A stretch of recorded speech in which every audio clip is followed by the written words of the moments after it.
이 아침에 주신 하나님 말씀 누가복음 1장 30절부터의 말씀입니다. 신약성경 누가복음 1장 30절입니다.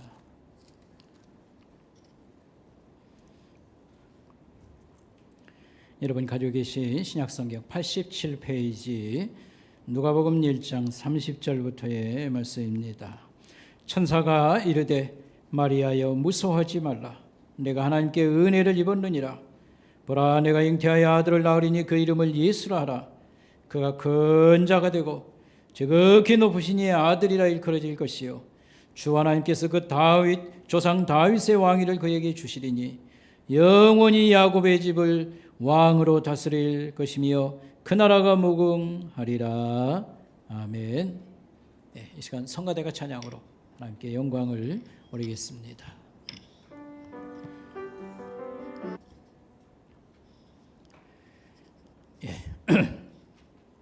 저는 올해 그 이순신 장군 고향인 현충사를 2번이나 갔어요.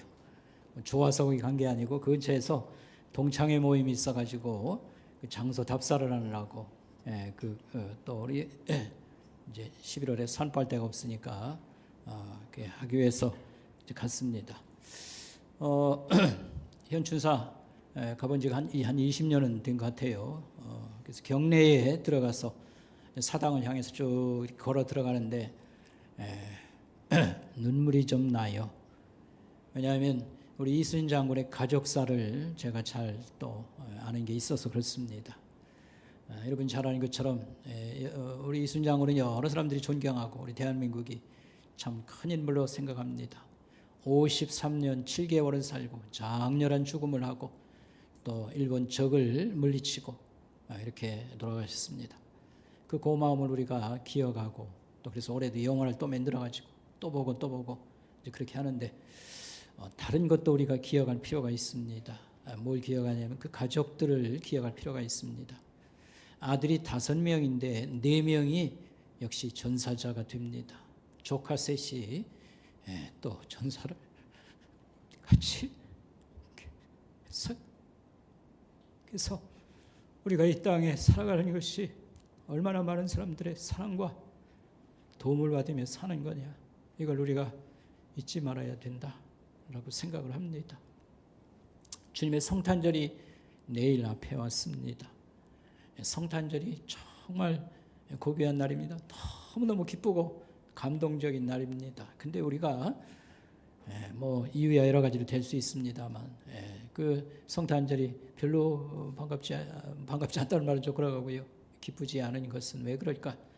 첫째는 예수님의 이 땅의 나심이 어떤 의미를 갖는 건지 그걸 우리가 잘 알지 못하는 면이 있고, 또 한 가지는 그걸 묵상을 하지 않기 때문에 그렇습니다. 깊이 한번 생각해 보면 너무너무 크고 너무너무 감사하고 기뻐하고 펄펄 뛸 날인 바로 이런 날인데, 이런 마음을 갖습니다. 오늘 아침 그래서 성탄절이 기쁘다 이런 제목을 가지고 우리가 말씀을 생각하려고 하는데, 뭐 기쁘지도 않은데 억지로 짜가지고 뭘 짜맞춰가지고 그렇게 하자고 여러분 그런 뜻은 아닙니다.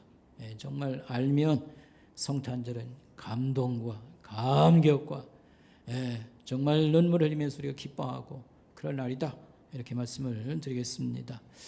성탄절의 신비로움, 우리가 성경에서 인간으로서 이해할 수 없는 그런 큰 진리가 있는데, 그게 하나님은 어떤 분이신가, 이 삼위일체 하나님에 대한 학자들의 설명이 있지만 계속 남겨놓습니다. 우리는 하나님을 알지 못합니다.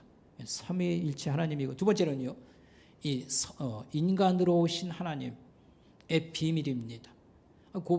하나님이 이 땅에 방문하셨다는데 그게 뭐 대단한 것인가? 그러나 거기에는 여러 가지 생각할 것이 많습니다.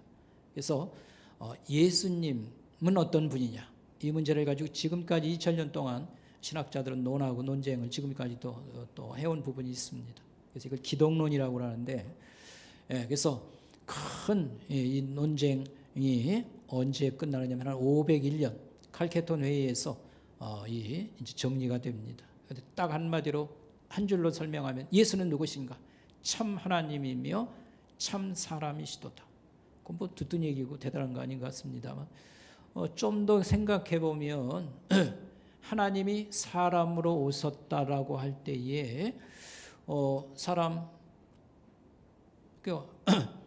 옷을 벗어놓고 새 옷을 입듯이 신성을 벗어놓고 하나님됨을 벗어놓고 인간이 되셨다. 예수님은 단순한 그냥 인간일 뿐이냐 아니면 신성이 있냐 이런 게 또 생기고요. 또 인성을 취했다고 할 때 인간됨을 취했다고 할 때 그의 인간의 인격을 취했냐라고 할 때 그러면 사람 속에 또 사람이 들어왔다는 얘기랑 마찬가지 인격 둘 그건 아니거든요. 그래서 여러 가지 논쟁이 많습니다. 그래서 이제 그걸 좀 이렇게 다 조금이라도 제가 언급을 하고 뭐 하려고 그러면 여러분 너무 복잡해지는 것 같아서 다 빼고 갈게톤 회의에서는 이런 걸 잘 그래도 완벽한 답은 아니지만 정리했고 여전히 오늘 우리 시대에 이런 것들은 다시 꺼내서 재고하고 그러나 여전히 이 교리라고 하는 것은 열려 있습니다. 우리가 더 많이 성경을 연구하고 이런 면은 좀 지나쳤다라든지 여전히 손볼 수 있는 그런 걸 가지고 있습니다. 그래서 예수님의 이 땅의 탄생은 신비로운 것이고 대단히 중요한 의미가 있다 이렇게 말합니다. 그래서 제가 성탄절을 이제 한 달 전부터 이렇게 준비를 이렇게 할 때에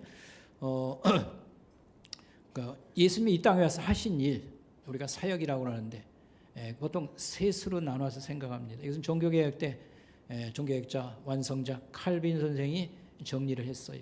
그는 선지자로 오셨고 선지자의 직임, 그 다음에 왕으로서의 직임, 제사장으로서의 직임. 이걸 이제 처음 정리한 분이 칼빈 선생입니다. 그래서 여기서 핵심만 핀세트로 뽑듯이 해가지고 그냥 이런 의미를 가지고 일하러 오셨습니다라고 했는데 내용이 너무 많아요. 그래가지고 이제 제가 이제 오늘 설교하고 이제 올해 다음 주 한 번 더 설교하고 내년에 이제 한 달에 한 번 정도 아마 설교할 겁니다. 그렇게 할 때에 오늘은 예수님은 왕으로 오셨다 말씀 생각하고요. 다음 주일날 또 기회가 주니까 그때는 선지자 예언자로 오셨다. 그리고 제사장 제물 드린 제사장으로 오셨다고 하는 것은 우리가 좀 알긴 하는데 뭐 다음 내년이든지 또 생각하면 그렇게 하도록 하겠습니다. 그래서 우리가 첫 번째 생각할 것은요, 하나님이 사람으로 오셨다라고 하는 것입니다. 하나님이 이 세상을 방문하셨다. 하나님이 사람으로 나섰다. 그게 아기 예수다라고 하는 말입니다. 그래서 사람으로 났다는 말을 성육신이라고 합니다. 그래서 한자로 이룰성자, 그래서 고기용 몸신에서 사람으로 나셨다. 성육신, 성육신 교리에 신비함이 있습니다. 이런 말이 되겠습니다. 근데 왜 그러면 사람으로 오셔야 됐는가? 꼭 하나님이 꼭 이 세상을 방문하셔서 우리를 도울 때 안 오셔도 뭐 하늘에서 다 할 수 있는데 굳이 오셔야 될 이유는 뭡니까? 이유는 뭐냐라고 물을 때에 여러 가지 이제 답을 또 내놓는 것이지요. 하나님이 우리의 인간 삶에 대한 어떤 그 가치라든지 이걸 인정하신 것이다 이렇게 설명을 하게 됩니다. 하나님이 사람을 지으셨고 온 세상을 지었습니다. 사람을 너무도 잘 지으셨습니다. 전 너무너무 신기하고 인생 지은 것이 귀하다 생각합니다. 그것만으로도 인간은 살만한 가치가 있습니다. 그런데도 불구하고 문제는 이 가치가 깨어집니다. 죄를 짓고 이러므로 이 가치가 훼손되는 것입니다. 그럼에도 불구하고 버리지 아니하시고 하나님은 이 땅에 오셔서 우리를 만나시고 다시 불쌍히 여기시고 사랑하신다. 그래서 우리 인간의 이런 삶의 가치를 인정해 주시는 그런 뜻이 거기 있다. 이렇게 말할 수 있고요. 또 그 다음에는 하나님이 이 땅에 인간으로 와서 좀 살아보셨습니다. 그래서 우리의 고통도 알고 아픔도 알고 여러 가지를 이해하십니다. 그래서 기도라는 것은 우리를 자꾸 부르십니다. 와서 그 어려움도 얘기하고 또 신앙으로 사는데 뭐 어떻게 해야 되는지도 얘기해 보자. 그래서 기도의 어떤 자극이라고 할까요? 동기유발 이런 것도 우리가 생각할 수 있는 것입니다. 그 다음에 성경에 예수님 그리스도는 고난을 받아서 우리의 본이 되시고 그래서 고생하며 사는 사람들이 어떻게 끝까지 신학길을 가야 되는지 우리가 따라오도록 그런 모범이 되어 있었다. 베드로전서 2장 21절의 말씀입니다. 그리스도가 우리 오셔서 고난을 당하서 우리의 본이 되심으로 우리가 그를 따르도록 그런 본이 되었었다. 이렇게 말을 하고 있습니다. 이것 가지고는 다 이제 설명이 된 건 아닙니다. 하나님이 왜 인간으로 이 세상을 찾아오셨는가, 방문하셨는가, 여기에 대해서 가장 중요한 것은 바로 이것입니다. 우리를 구원하시기 위해서 오셨도다 라고 하는 말씀입니다. 여러분 잘 아는 내용입니다. 중세계 유명한 그 큰 신학자가 있습니다. 안셀름이라고 하는 사람입니다. 여러분 이름은 좀 들어보실지 모르겠습니다. 이 사람은 1109년에 세상을 떠났는데 이탈리아의 출신입니다. 그러나 영국에서 캔터베리 대주교를 했던 교회의 큰 학자이고 지도자입니다. 그가 이제 신증명이라든지 또 이런 책을 냈습니다. 걸작이라고 하는 하나님은 왜 인간이 되셨나. 그래서 한국말로도 번역되었어요. 저도 가지고 있습니다. 굉장히 중요한 책입니다. 왜 하나님은 인간이 되셨는가? 안셀렘은 이렇게 이제 답을 합니다. 하나님이 면서 사람이신 분이 이 땅을 찾아오신 것은 우리의 구원을 위한 것이라. 그래서 하나님은 예수 그리스도 안에서 인간이 되셨도다 이렇게 답을 하는 것입니다. 여기서 우리가 다시 질문을 내놓을 수 있는 게 있습니다. 하나님이시며 사람이신 분이 구원을 위해서 이 땅을 오셨다고 하는데 꼭 오셔야 되는가? 하나님은 안 오시고 하늘에서도 얼마나든지 일하실 수 있지 않습니까? 우리 죄 하늘에서도 용서해 줄 수 있고 예수 믿으라고 부를 수 있고 뭐 가르치실 수도 있고 그 다음에 하나님은 천사를 보내서 또 얼마나 일 또 많이 하십니까? 성경책도 기록하게 하고 그 다음에 뭐 여러 가지 얼마든지 천사시켜서도 일하실 수 있는데 굳이 이 땅을 방문하셔서 인간으로 오셔야 될 이유가 무엇이 있을까라고 하는 것입니다.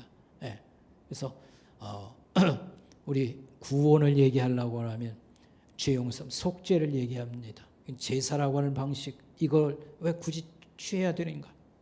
인간 예수님이 오셔서 죽고 부활하시고 제물의 어떤 그런 되심의 어떤 과정 아닙니까?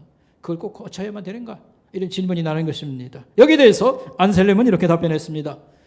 구원은 하나님께서만 오셔서 하셔야 된다. 사람은 사람으로서는 안 된다. 왜 안 되느냐 하면요. 사람을 구조하겠다고 하는 강한 의지가 있어야 되고요. 그것을 이룰 수 있는 실력이 있어야 돼요. 사람은 다 문제와 비유하자면 병들어서요. 지하가림도 못하는 존재들입니다. 다 망할 존재, 심판의 대상입니다. 그들은 자기 자신을 구할 수 있는 그런 존재들이 아닙니다. 하나님이 오셔야 되고 하나님이 구원에 대한 강력한 의지가 있어야 되고 그 다음에 실력이 있어야 된다. 그러니까 하나님만이 오셔야 된다. 그러면서 안셀렘은 또 이런 답을 했습니다. 사람도 이 구원에 있어서는 한몫을 해야 된다. 사람도 필요하다. 왜냐하면 문제를 사람이 일으키고 결국은 이걸 돌려놓을 그런 역할에 있어서 대가를 지불하든지 뭐가 됐든지 인간의 몫이 있다고 말을 했습니다. 그래서 하나님이 오셔야 되고 그 다음에 인간의 몸과 인간의 그런 존재로 오실 때에 이 문제가 다 해결된다. 이걸 잘 설명한 것이 안셀렘이 되겠습니다. 조금 달리 한번 이 하나님이 인간으로 오심 이게 얼마나 위대한 사건인지를 좀 설명하기 위해서 제가 다른 걸 가지고 한번 얘기하겠습니다. 여러분 날이 이렇게 추워지는 것은 왜 그러냐면요. 햇빛 받는 시간이 짧아서 그래요. 여름은 낮 길이가 길어지고요. 겨울은 동지 지나서 낮 길이가 짧아지지 않습니까? 햇빛이 얼마 받느냐에 따라 낮 길이가 얼마에 따라 이렇게 날씨가 그냥 더워서 미칠 지경이 되고요. 추워서 미칠 지경이 되고 이러는 겁니다. 그러니까 우리는 에너지원 하면 태양입니다. 태양의 엄청난 영향을 받고 있습니다. 조금만 가까이 가도 뜨거워서 견디지 못하고 인간은 태양을 감당을 못해요. 맨눈을 못 쳐다봅니다. 우리 능력 가지고는 눈이 멀지 태양을 감당을 못해요. 그리고 엄청나게 큰 것입니다. 태양은. 하나님이 이 땅에 오신 것을 태양이 우리 앞에 나타난 것으로 지금 얘기를 하려고 합니다. 자, 여러분 주보종이 있지요. 주보종이 위에다가 태양을 끌어올 수 있는 방법을 한번 생각해 보세요. 이 종이 위에다 태양을 끌어오는 방법, 어떤 방법이 있겠습니까? 우리 손녀 같은 경우에는 여기다 태양 그리면 되지요. 뭐 해 이렇게 그리면 여기 종이 위에 아마 그렇게 답할 것이고, 여러분은 태양을 종이 위에 끌어오는 방법이 있을까? 어떤 방법이 있겠습니까? 어려운 거 아닌데, 햇빛이 잘 드는 밖에 나가서 있죠. 햇빛을 모으면 됩니다. 태양을 축소를 시키면 돼요. 돋보기를 큰 걸 들고 종이 위에다가요 이걸 비춰요. 다 과학 시간에 해봤죠? 초등학교 실력 얘기요. 태양의 빛을 모아서 종이 위에다가 이렇게 집중을 하면요 불꽃이 올라오는 것입니다. 거대한 태양이 내 눈앞에 축소되어서 나타났다. 이렇게 우리가 생각하면 되겠습니다. 거대한 하나님이 한 인간으로 나타나시는데 아기로 태어났다. 이건 참 생각을 많이 해볼 그런 것입니다. 우리야 뭐 단순하게 뭐 그렇다는데 뭐 그렇게 받아들이면 되는 거지. 근데 좀 생각이 깊은 사람은요, 그게 쉬운 문제가 아니다. 이렇게 생각을 하는 것입니다. 그래서 태양을 우리가 상대도 할 수 없는 거대한 것을 이렇게 축소를 해서 우리 눈앞에 갖다 놓은 것처럼 하나님이 인간으로 이렇게 났다고 하는 것은 정말 큰 사건이고요. 어떤 일이냐 이제 그걸 생각할 건데 조목조목 생각하면 너무너무 기쁘고 감사하고 위대한 사건이다. 이렇게 말할 수가 있는 것입니다. 자, 여기서 예수님이 한 인간으로 오신 것은 하나님의 방문, 하나님이 인간 세상에 이렇게 오신 것이므로 대단한 사건이다.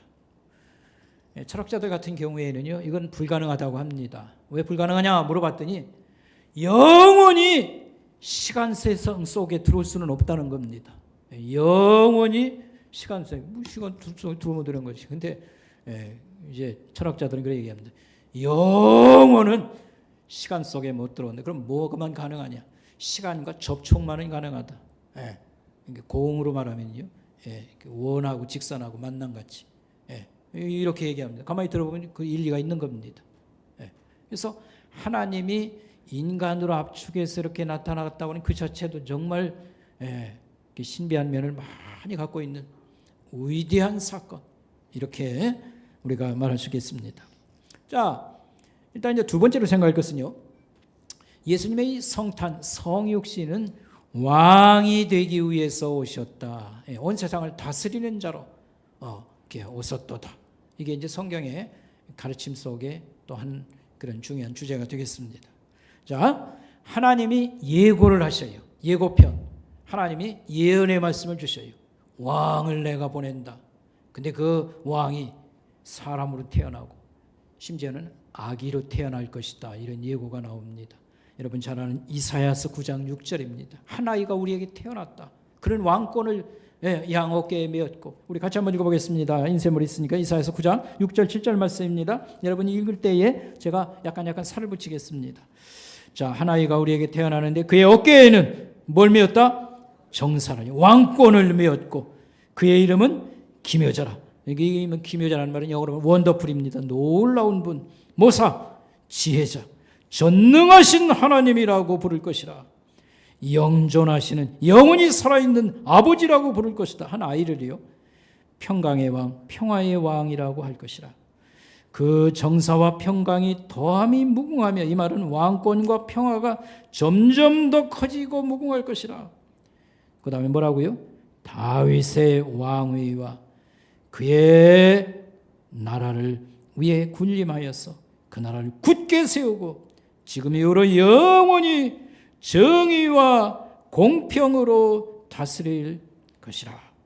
만군의 여호와의 열심히 이를 이루시리라. 이사야서 9장 6절 7절 말씀입니다. 하나님이 아기를 보낸다. 근데 왕의 역할을 하게 될 것이라. 이런 예언의 말씀입니다.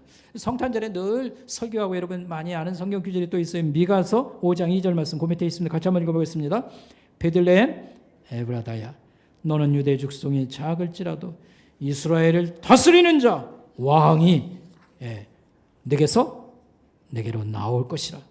그의 근본은 상고에니라. 이 말은 아주 먼 옛날부터 걸어오시는 분이고 영원에 있느니라. 영원으로부터 오시는 분이라. 이렇게 말했어요. 미가서 5장 2절 말씀 역시 다스리는 자 왕이 오신다. 왕을 보내겠다. 하나님 이렇게 말했어요.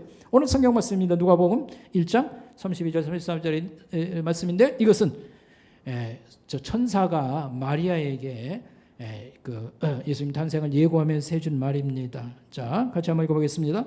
그가 큰 자가 되고 지극히 높으신 이의 아들이라 일컬어질 것이요 주 하나님께서 그 조상 다윗의 왕위를 그에게 주시리니 영원히 야곱의 집을 왕으로 다스릴 것이며 그 나라가 무궁하리로다. 이렇게 말했습니다. 그러니까 왕을 보내겠다. 또 그 왕은 한 인간으로 아기로 태어난다. 그런 왕의 일을 할 것이라 이렇게 말을 했습니다. 우리가 이스라엘 역사를 조금 압니다. 이스라엘의 첫 번째 왕은 사울 왕이었는데 믿음이나 여러 면에서 실격을 당합니다. 그래서 하나님이 두 번째 왕을 세우셨습니다. 그게 바로 누구죠? 다윗 왕이었습니다. 다윗은 우리가 굉장히 많이 존경합니다. 인간적으로 참 믿음도 좋고요, 대단한 사람인데 여러분 알다시피 중간에 이렇게 또 범죄를 저질러 가지고 왕 되어 가지고 또 개인적으로 불행도 당하고 그렇게 하지요. 그럼에도 불구하고 하나님이 다윗을 여러 가지 면에서 약속도 새롭게 해주시고 회개를 진심으로 해서 그런지는 모르지만 다윗을 굉장히 하나님도 높이 평가하고 좋아하셨습니다. 이스라엘 사람들은요 지금도 다윗을 존경해요. 어느 정도냐면 우리가 이순신 장군 좋아하는 정도입니다. 그래서 국기에 이스라엘 국기에는 별이 딱 있는데 이걸 무슨 별이라고 하느냐면요 누구의 별? 다윗의 별이라 이렇게 말을 합니다. 실제적으로 하나님이 아브라함에게 그 이스라엘 백성을 하나님께서 이제 만드실 것을 말씀하면서 그들이 머물 땅을 얘기하시면서 국경도 얘기해줘요. 우위로는 어디, 밑으로는 어디까지. 근데 그 국경을 차지한 사람이 누구냐면 다윗입니다. 사실 다윗은 굉장한 그런 군인이라고 말할 수 있고요. 나중에 왕이 되었습니다만 이렇게 이스라엘을 이렇게 큰 그런 나라로 힘 있는 나라로 이렇게 한 사람입니다. 그런데 다윗이 아무리 잘나고 이스라엘의 왕들을 다 더해도 예수님과는 비교할 수가 없습니다. 왜 그럴까요? 우리는 무조건 예수님을 크게 만들어서 그런가요? 선지자를 다 얘기해도 우리가 히브리서에서 살펴봤습니다만 선지자를 다 모세를 얘기해도 예수님과는 게임이 안 돼요. 그 다음에 제사장을 다 더해도 예수님과는 게임이 안 되고 그 다음에 이 왕을 다 얘기해도 통치자를 얘기해도 이 예수님과는 게임이 안 됩니다. 왜 그런가 하면 예수님을 크게 만들어서 그런 게 아니고 우리가 매일 모일 때마다 사도신경으로 신앙을 고백합니다. 본디오 빌라도의 고난을 받으사 죽으시고 십자가에서 죽으시고 죽은 지 사흘 만에 살아나셔서 하늘에 오르사 하나님 어디 앉으셨다? 우편에 앉으셨다. 이게 답입니다. 하나님하고 똑같은 자리에 앉을 사람은 없습니다. 인간이 하나님하고 같은 자리에 앉을 사람은 없습니다.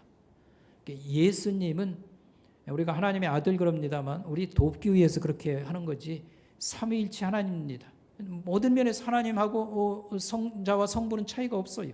영광이든 능력이든. 그래서 원래 자리로 가신 거예요.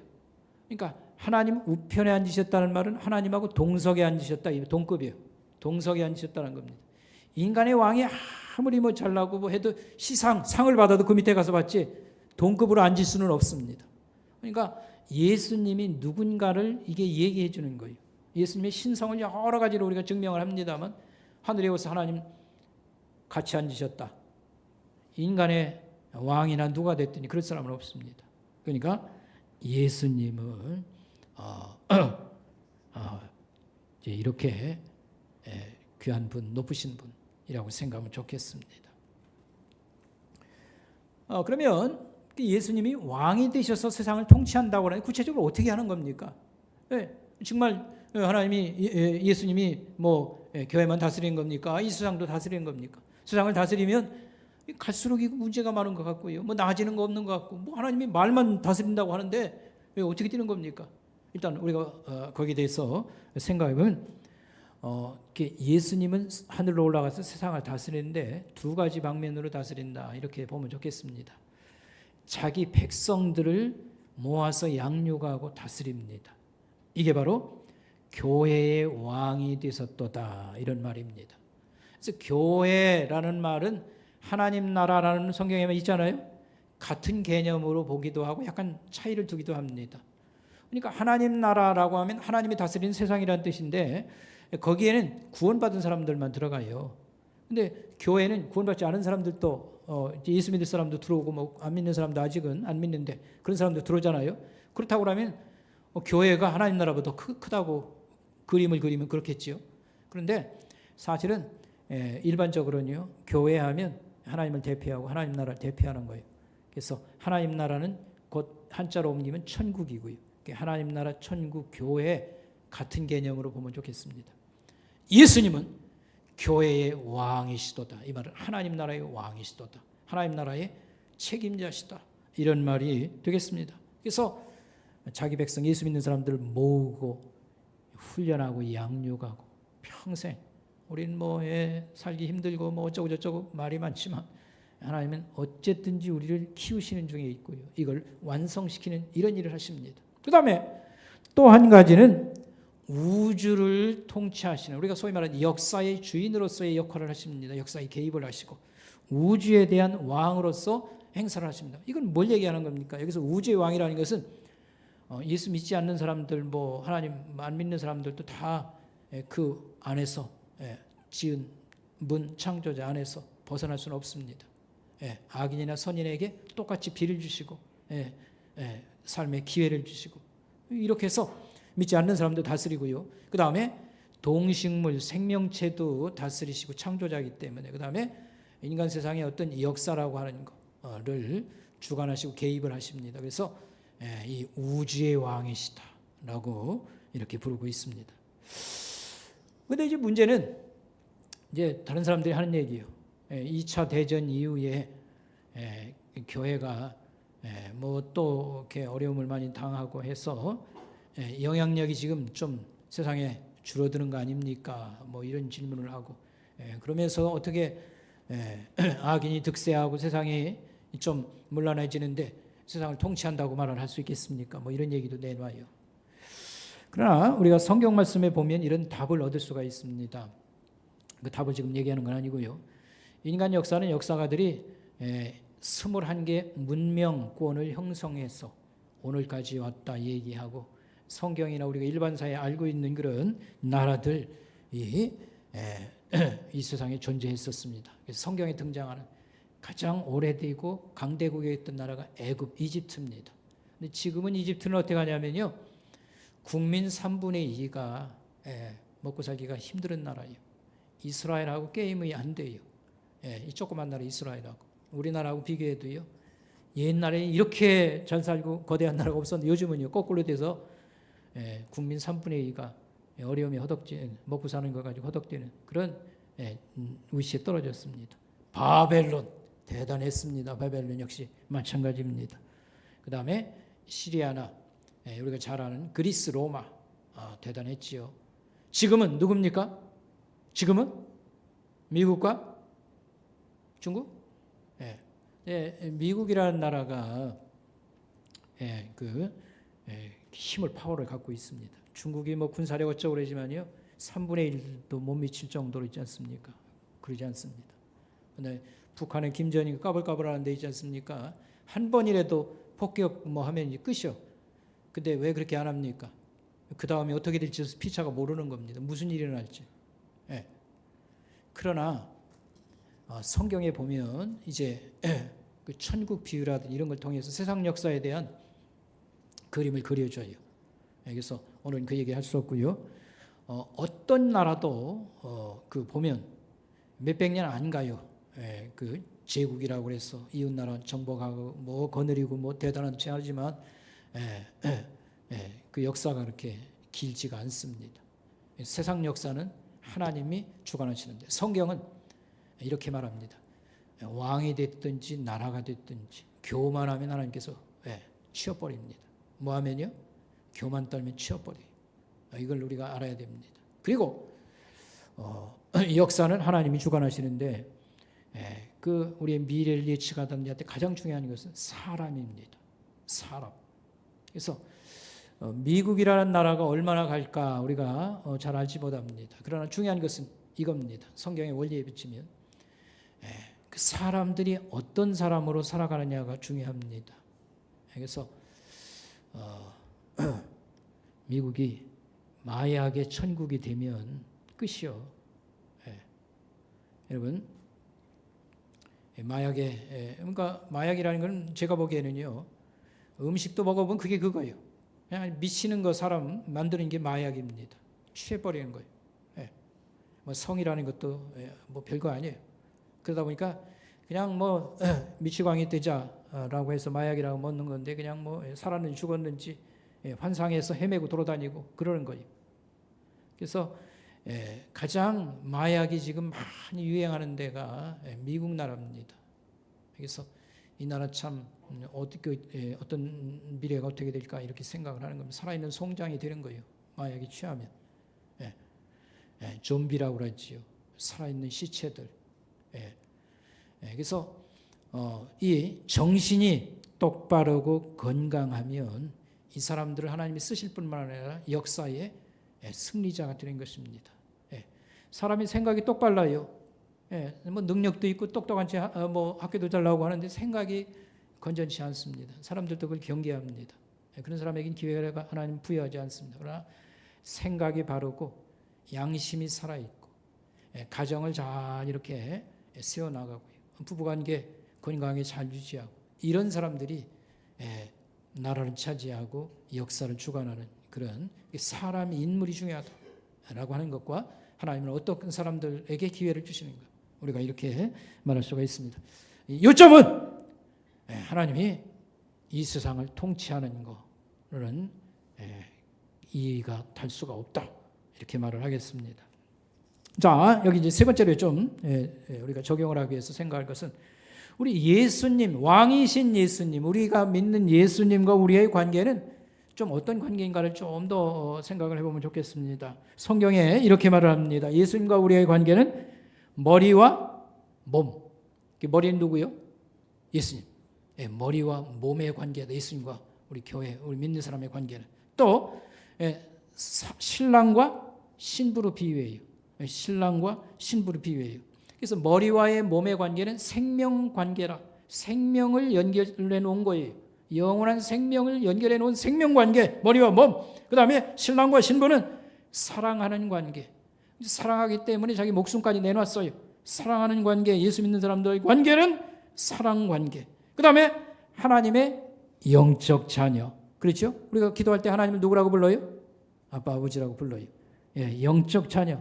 이것은 신분의 관계입니다. 신분의 관계. 이게 뭔 말이냐면 하나님의 가족으로 그냥 품어준 거예요. 하나님의 가족으로 만들어버렸다. 이보다 더 큰 대접을 해줄 수는 없어요. 하나님이 내 대신 네가 하나님이라 하기 전에는 있지 않습니까? 하나님으로서 우리에게 줄 수 있는 최고의 대접은 가족으로 그냥 품어주는 거예요.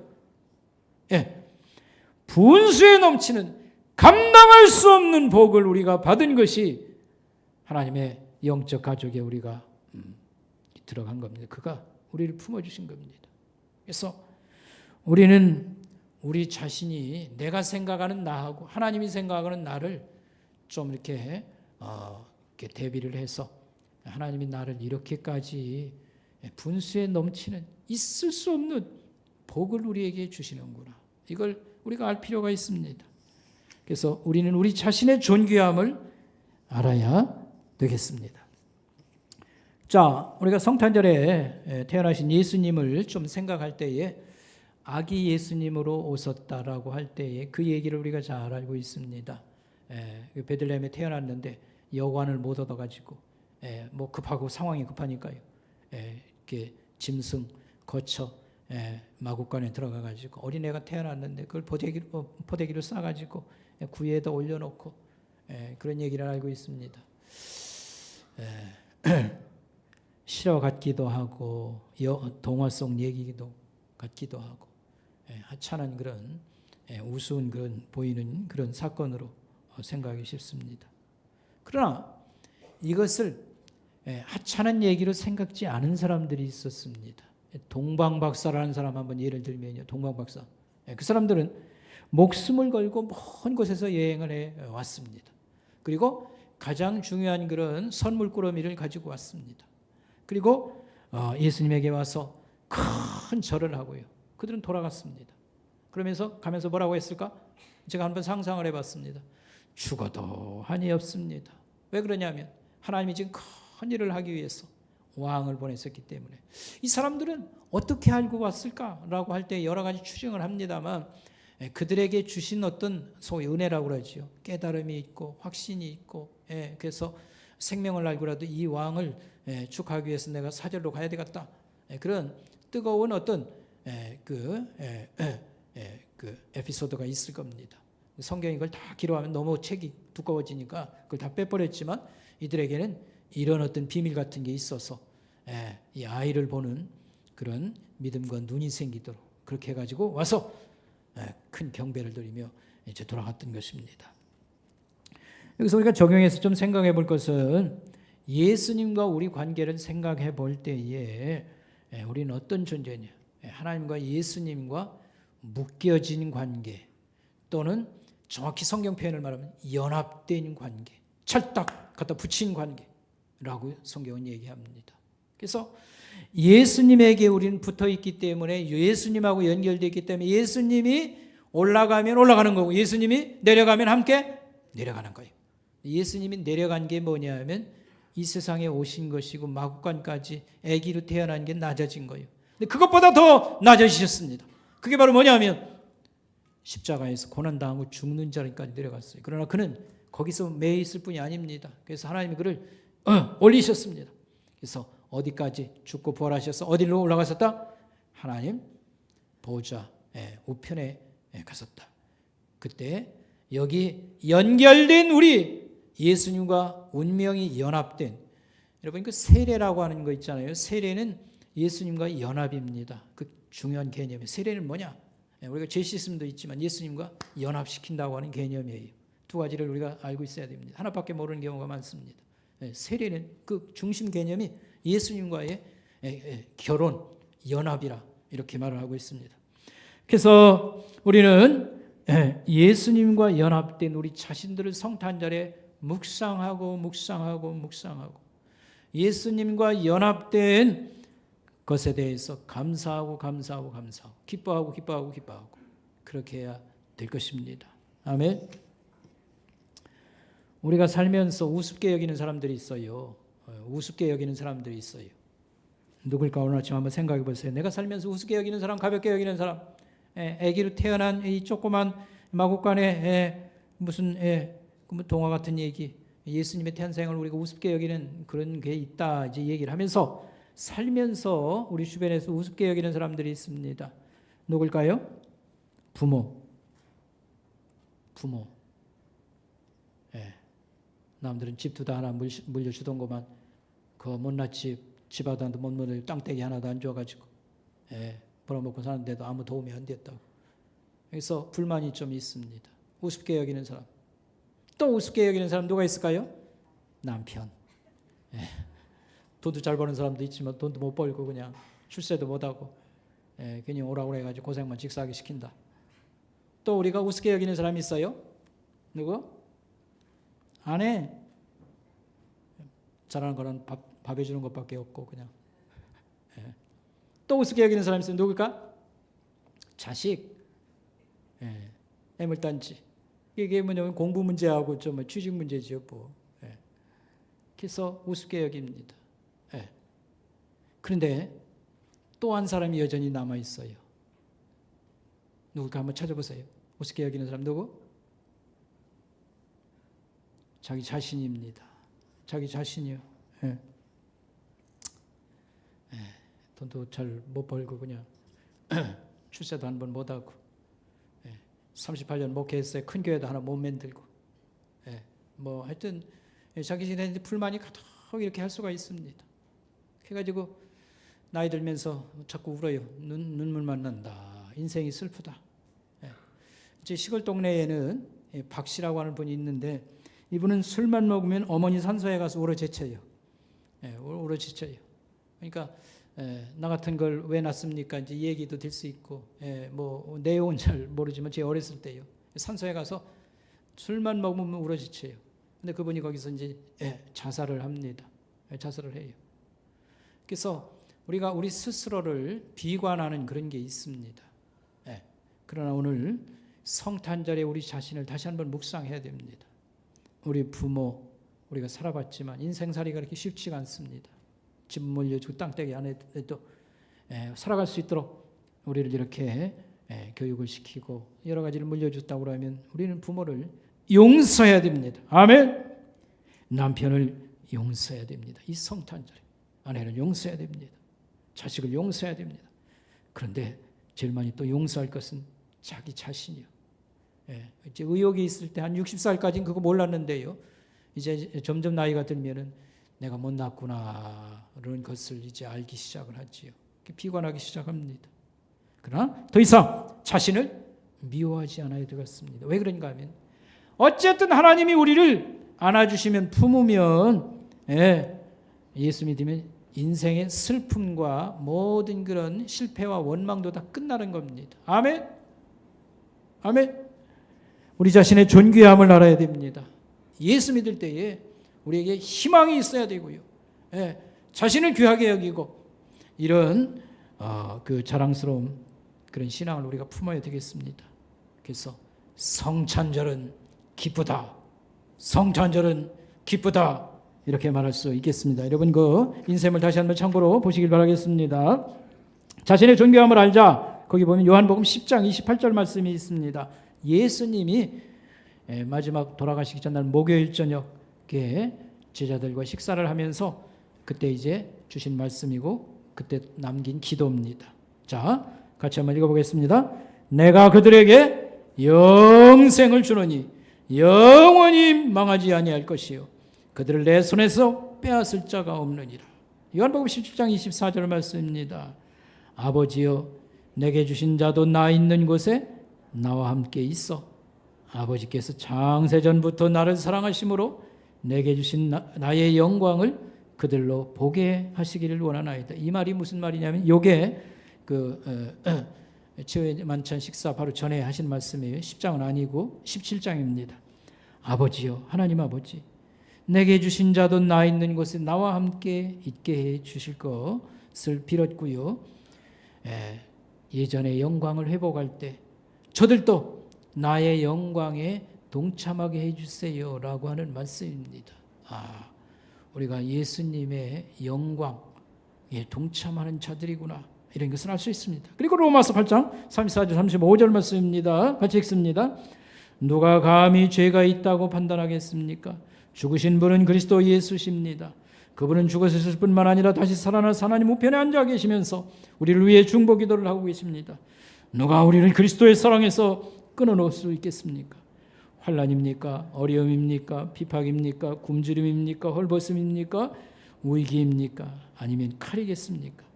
가장 높은 것이나 가장 깊은 것이나 그 밖에 어떤 피조물이라도 우리를 우리 주 예수 그리스도 예수 안에 있는 하나님의 사랑에서 끊어놓을 수는 없습니다. 라고 하는 말씀 쉬운 성경으로 읽었습니다. 그리스도의 사랑 하나님의 사랑에서 아무것도 우리를 끊어놓을 수는 없습니다. 라고 말을 했습니다. 이제 마지막으로요. 우리가 예수님의 이 통치, 다스림에 참여하고 있다고 하는 사실입니다. 어떤 방식으로 하나님이 예수님이 다스리냐면 자기 백성들은 영적으로 다스립니다. 그들을 인격과 신앙을 말씀이나 성령님의 감화를 통해서 이렇게 변화가 되게 하고 예수님을 믿게 하고 따라오게 하시고 영적인 방법을 사용하시고 또 그 중에도 가장 강조하는 것은 오늘 우리가 예수님의 영적 통치에 참여하고 있다. 어떻게? 특별히 사랑과 긍휼이라고 하는 방법을 성경은 강조하고 있습니다. 그래서 우리가 다른 사람들 손을 잡고 그 다음에 따뜻함을 전달하고 감동을 기도를 해주고 삶의 간증을 또 삶의 선한 영향력을 다른 사람들에게 나눠줌으로 믿는 자를 통해서 세상이 이렇게 통치가 뻗어나가게 영적으로 일하신다. 그런 말씀이 되겠습니다. 이번 성탄절을 맞이하면서 노인 성도들과 어린 아이 가정에는 대문에다가 이렇게 동그란 거 있죠, 리스라고. 그걸 한 40-50개가 준비되어 있어서 가서 좀 걸어드리라고 제가 부탁을 했고요. 그 다음에 작은 선물을 마련해서 우리 노인 성도 한 30명하고 그 밖에 분들 해서 이 작은 선물이지만 서로 이렇게 한 것은 우리 선목계 성도들이 다 손을 잡고 강강술래 하듯이 이렇게 이분들을 따뜻하게 우리가 환영한 것이고요. 한 번씩 안아드린 것이다. 이렇게 말할 수 있겠습니다. 지난번 다니엘 기도하고 우리가 북한 청년 사역을 하는 곳에 청년들 이렇게 도움이 되도록 헌금을 좀 얼마 전에 보냈습니다. 그것은 그들을 한 번씩 우리 성도들이 다 안아준 겁니다.